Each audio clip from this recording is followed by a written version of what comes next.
കാര്യദർശി സിറാജ് ഉബൈദുള്ള മദനി, കോശാധികാരി റഫീഖ്, അതുപോലെ കമ്മിറ്റി ഭാരവാഹികൾ, നാട്ടിലെ ഹിരിയ വ്യക്തികളിൽപ്പെട്ട ആദമാക്കടക്കമുള്ള ഹിരിയ വ്യക്തികൾ,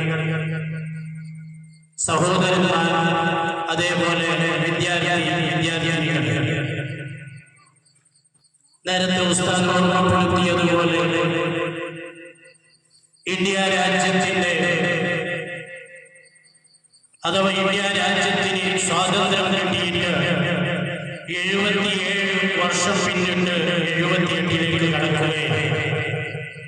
ഈ സമയത്ത് നാം ഓരോരുത്തരും വളരെയധികം ചിന്തിക്കുന്ന അഥവാ മുസ്ലിം സമുദായം, ഇന്ത്യ രാജ്യത്ത് ജീവിക്കുന്ന മുസ്ലിം സമുദായം വളരെയധികം ആശങ്കപ്പെടുന്ന അഥവാ മുസ്ലിം സമുദായത്തെ ആശങ്കയിലാക്കുന്ന ചില നിഗൂഢ തന്ത്രങ്ങൾ ചില ഭരണകർത്താക്കളിൽ നിന്ന് കണ്ടുകൊണ്ടിരിക്കുന്ന ഒരു സാഹചര്യത്തിലാണ് ഇന്ത്യയിലെ മുസ്ലിമീങ്ങൾ കടന്നുപോയിക്കൊണ്ടിരിക്കുന്നത്.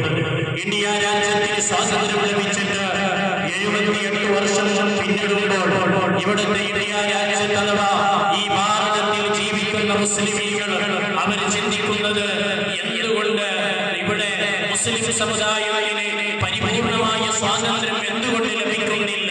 ഇവിടെ സ്വാതന്ത്ര്യ സമരത്തിന്റെ പോർക്കളത്തിൽ ഹിന്ദു മുസ്ലിം ക്രിസ്ത്യാനി എന്ന ഭേദമില്ലാതെ ജാതി മത ഭേദമന്യേ എല്ലാവരും തോളോട് തോളുരുമ്മിരുന്ന ഗാന്ധിജിയും നെഹ്റുവും അതുപോലെ തന്നെ ടിപ്പു സുൽത്താനും ഹൈദരലിയും അടക്കമുള്ള അതുപോലെ സയ്യിദന്മാരടങ്ങുന്ന അമ്പുറം തങ്ങൾ പോലെയുള്ള കുഞ്ഞാലിമലക്കാർ ഷഹീദ്, കുഞ്ഞിമലക്കാർ ഷഹീദ് അടക്കമുള്ള ആബിദ ബേഗമിനെ പോലെയുള്ള ഒരുപാട് പേർ, ഷൗക്കത്ത് അലി, മുഹമ്മദ് അലി അടക്കമുള്ള എല്ലാവരും ഒത്തൊരുമിച്ച് തോളോട് തോളുരുമ്മി നിന്ന് ഇന്ത്യ രാജ്യത്തിന് കൈകീഴിയിലാക്കിയിട്ട് ഇവിടെയുള്ള വിലപിടിപ്പെട്ട സ്ഥാനങ്ങളെ കൊണ്ടുപോയി അവരുടെ നാടുകളിൽ നിൽക്കുന്ന ബ്രിട്ടീഷുകാർ, ഇന്ത്യ രാജ്യത്തെ അടികൾ, ഈ സ്വന്തം പിറന്നു വീണ മണ്ണിൽ ജനിച്ച ഇന്ത്യ രാജ്യത്തിലെ ഈ രാജ്യത്തിലെ ആൾക്കാർ ബ്രിട്ടീഷുകാർക്ക് എവിടെ തോന്നുന്ന ബ്രിട്ടീഷുകാർക്ക് നികുതി അടയ്ക്കേണ്ട ഒരു സാഹചര്യമായിരുന്നു ഇന്ത്യ രാജ്യത്തുണ്ടായിരുന്നത്. ഇതിനെതിരെ ഭേദമന്യേ പോരാടിക്കൊണ്ട് ഇന്ത്യ രാജ്യത്തിൽ നിന്ന് ഭാരതത്തിൽ നിന്ന് ബ്രിട്ടീഷുകാരെ തിരുത്താൻ അല്ലെങ്കിൽ ബ്രിട്ടീഷുകാരെ ഓടിക്കാൻ ഇവിടെ തോളുരുമ്മി നിന്ന് ആഗസ്റ്റ് 15 അഥവാ ആഗസ്റ്റ് 14 1947 പാതിരാ സമയത്താണ് ബ്രിട്ടീഷുകാർ ഈ നാട്ടിൽ നിന്ന് ഈ നാട്ടിലെ ഹിന്ദുവും മുസ്ലിമും ക്രിസ്ത്യനും അടക്കമുള്ള മതമുള്ളവരും മതമില്ലാത്തവരും ഒത്തൊരുമിച്ച് നിന്ന് ഇന്ത്യ രാജ്യത്തിൽ നിന്ന് ബ്രിട്ടീഷുകാരെ തുരത്തിയത്. എന്നാൽ ഈ സാഹചര്യത്തിൽ മുസ്ലിം സമുദായം വളരെ ആശങ്കയിലാണ്. എവിടെയോ നിഗൂഢ തന്ത്രങ്ങൾ മുസ്ലിം സമുദായത്തിനെതിരെ അല്ലെങ്കിൽ ഇന്ത്യ രാജ്യത്തിലെ പാർലമെന്റിന്റെ നിയമങ്ങൾ എവിടെയോ മുസ്ലിമീങ്ങളെ, ഈ രാജ്യത്തെ മുസ്ലിമീങ്ങൾ അഥവാ ന്യൂനപക്ഷത്തെ അടിച്ചമർത്താൻ വേണ്ടിയാണ് അഥവാ അടിച്ചമർത്താൻ വേണ്ടി മാത്രമാണോ എന്ന് സംശയിക്കപ്പെടുന്ന ഒരു കാലഘട്ടത്തിലാണ് നാം ജീവിച്ചുകൊണ്ടിരിക്കുന്നത്. ഞാൻ നീട്ടിക്കൊണ്ടുപോകുന്നില്ല, ഞാൻ ചുരുക്കുകയാണ്. നമ്മൾക്കറിയാം, ഈ അടുത്തൊരു വാർത്ത നാം കേട്ടവരാണ്. മധ്യപ്രദേശിൽ എത്രയോ മദ്രസകൾക്ക് നേരെ റെയ്ഡ് നടത്തുകയും മദ്രസകളെ അടച്ചുപൂട്ടുകയും മദ്രസകൾ ബന്ധാക്കുകയും ചെയ്തു. ഒരുപാട് മദ്രസകളുടെ പെർമിഷനുകൾ ബന്ധാക്കി.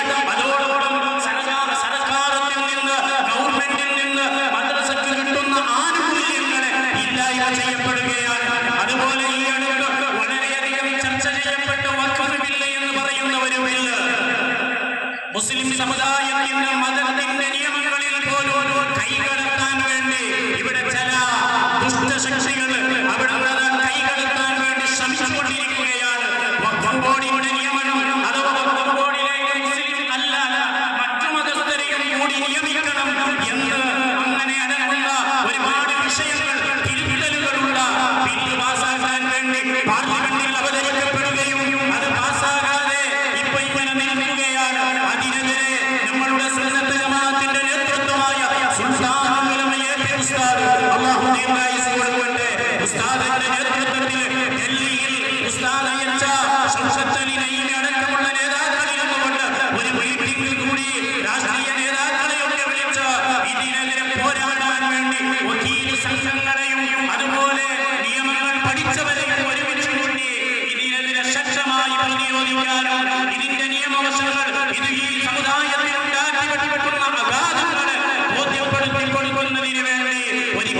ഉപയോഗിക്കുന്നത്